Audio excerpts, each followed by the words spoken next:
അപ്പോ ജനാധിപത്യവും നീതിബോധവും ഉള്ളത് കൊണ്ട് ഞാൻ ആ നോട്ടീസ് സ്വീകരിച്ച് പോക്കറ്റിലിട്ടിരുന്നു.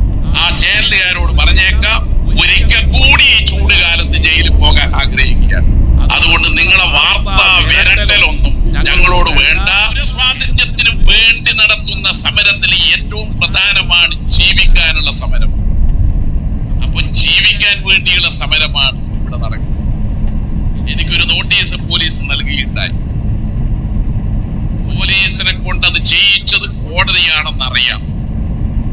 ജുഡീഷ്യറിയോടുള്ള ബഹുമാനമെല്ലാം നിലനിർത്തിക്കൊണ്ട് പറയട്ടെ,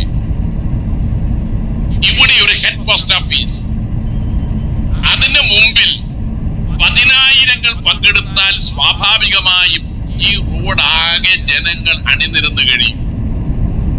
അപ്പോ ഇതുവഴിയുള്ള യാത്രക്ക് തടസ്സമുണ്ടാവും. യാത്രാ മാർഗങ്ങൾ വേറെയുണ്ട്, ഹെഡ് പോസ്റ്റ് ഓഫീസ് വേറെയില്ല.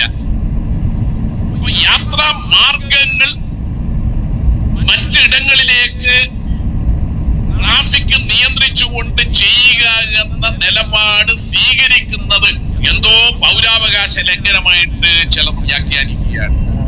ജുഡീഷ്യറിയുടെ ആ വ്യാഖ്യാനമാണ് തെറ്റ്. ജനങ്ങൾ എവിടെ നിൽക്കും? സമരം നിരോധിച്ചിട്ടില്ല. ജനാധിപത്യ അവകാശങ്ങൾ ഇന്ന് നിലവിലുണ്ട്. സംഘടിക്കാനും സമരം ചെയ്യാനുമുള്ള അവകാശം എല്ലാ മനുഷ്യന്റെയും അവകാശമാണ്. അത് മൗലിക അവകാശത്തിൽ പെടുന്നതുമാണ്.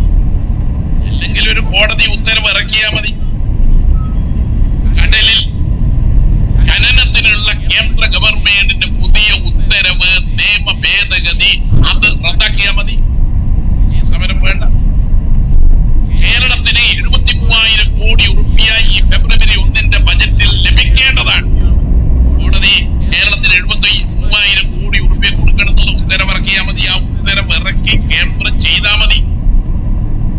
ഉത്തരവ് അവിടെ കിടക്കും, കേന്ദ്രം ചെയ്യില്ല എന്ന് പറഞ്ഞാൽ സമരം വീണ്ടും വരും. ഇത് ജുഡീഷ്യറിക്കെതിരായ സമരമല്ല, ഇത് ജനങ്ങൾക്കെതിരായ സമരമല്ല, ഇത് പോലീസിനെതിരായിട്ടുള്ള സമരമല്ല. നോട്ടീസ് തന്നപ്പോ ജനാധിപത്യവും നീതിബോധവും ഉള്ളത് കൊണ്ട് ഞാൻ ആ നോട്ടീസ് സ്വീകരിച്ച് പോക്കറ്റിലിട്ടിരുന്നു. നീതി വ്യവസ്ഥയും നിയമവ്യവസ്ഥയും അംഗീകരിച്ചുകൊണ്ട് തന്നെ സമരം നടത്താനുള്ള അവകാശം അനുവദിക്കുകയും വേണം. ഇപ്പോ